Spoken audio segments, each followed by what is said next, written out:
Dust hangs thick in the attic air, the shadows dancing ominously under the lone bulb. Daniel, Chloe, and Mark huddle around an antique Ouija board, its scorched edges whispering forgotten tales. Daniel attempts to lighten the mood.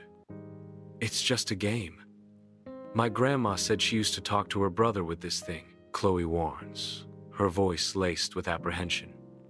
"You know you're supposed to close the session properly, right? Or something follows you." The dim light reflects off the polished surface of the Ouija board, heightening the growing unease. A palpable tension fills the attic as they prepare to delve into the unknown. The room is thick with anticipation, shadows dancing wildly as the Ouija board session intensifies. The planchette glides across the board, spelling out mysterious messages. Mark demands, "Okay, who's pushing it?" Chloe cries out, "We need to stop." Now, in the dead of night, I lie awake, eyes darting around the room as shadows dance ominously on the walls. A faint, unsettling scratching sound permeates the silence, intensifying my unease. Panic surges as I desperately pull the covers over my head, seeking refuge from the encroaching darkness. A terrifying vision engulfs me. The Ouija board materializes, a dark figure looming menacingly. I jolt awake in a cold sweat, the chilling echo of scratching lingering in the air. The digital clock glows ominously. 3:00 a.m. In the dim living room, 4 friends gather, shadows dancing around them, and Ouija board lies in wait. A silent invitation to the unknown. As the room darkens, tension rises, hanging heavy in the air. A voice breaks the silence. A question cast into the void. Is anyone here with us? In the dimly lit living room, anticipation hangs heavy as the planchette trembles on the Ouija board, and then glides to yes. Mark's voice cuts through the silence. "Who are you?" The planchette moves, spelling out a name from beyond. Michael. Daniel's face pales as he whispers, "That's my uncle's name. He died before I was born." The planchette begins to move, words forming with eerie speed. GETOUT. The message is clear, sending chills through the room.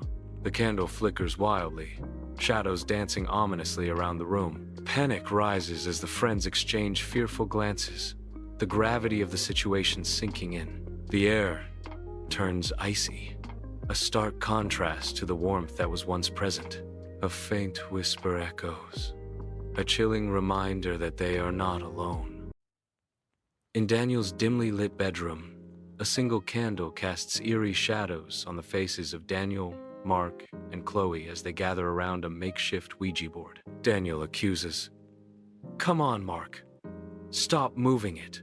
The planchette spells NO repeatedly, jerking violently across the board as Chloe asks, "No, what?" Suddenly, darkness engulfs the room as the candle flickers and dies, and a cold breeze sweeps through the space.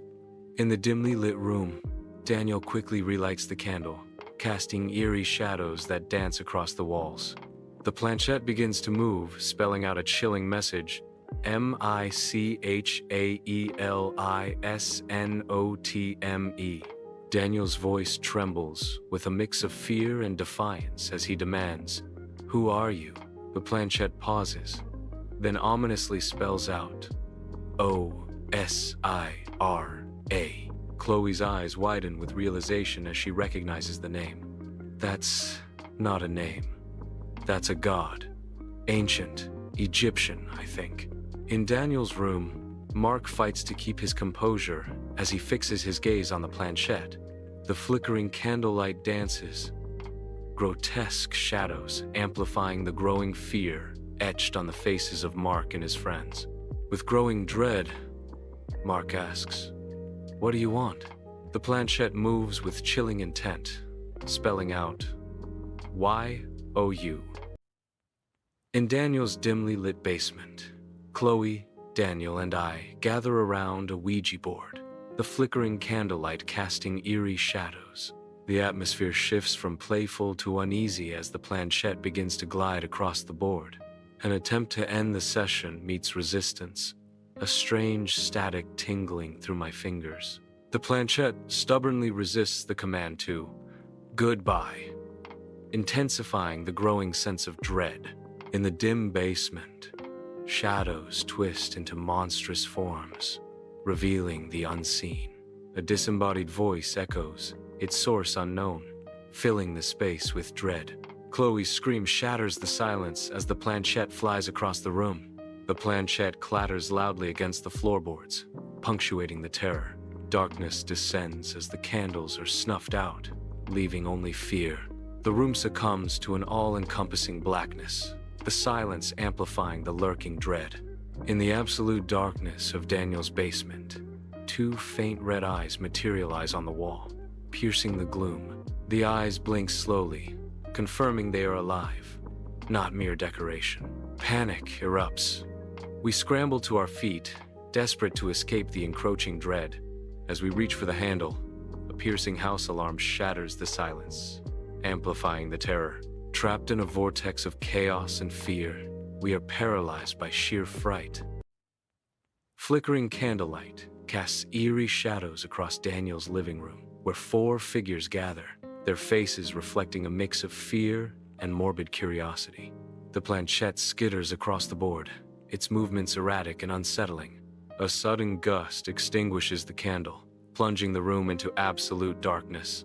A collective gasp pierces the silence, a testament to their shared terror. Without a word, the session ends, the unspoken fear driving them to flee. Driven by icy night air, lungs burning, running away from the house. Darkness smothers my bedroom as I toss and turn, sleep a distant dream. Around 3 a.m., I drift into a dream, pulled back into Daniel's living room. In the dream, the candle is gone, but the Ouija board looms, letters weeping black. The planchette glides, spelling my name. I wake with a gasp, heart pounding. The planchette is sitting there, perfectly centered, pointing directly at me.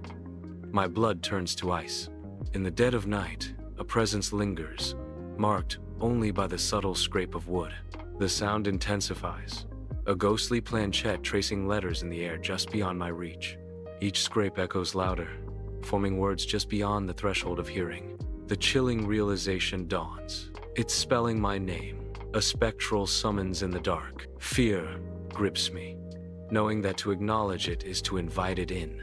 I remain still, caught between dread and morbid curiosity, refusing to look, refusing to answer. In a dusty attic, a low static hum pervades as a lone bulb struggles to pierce the gloom. I stand before an ornate wooden door, its intricate carvings veiled by thick cobwebs.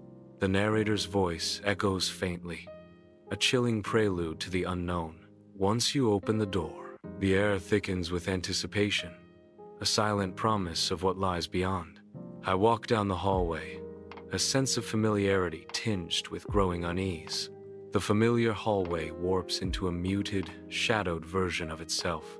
At the hallway's end, an attic door stands slightly ajar, beckoning with unspoken dread.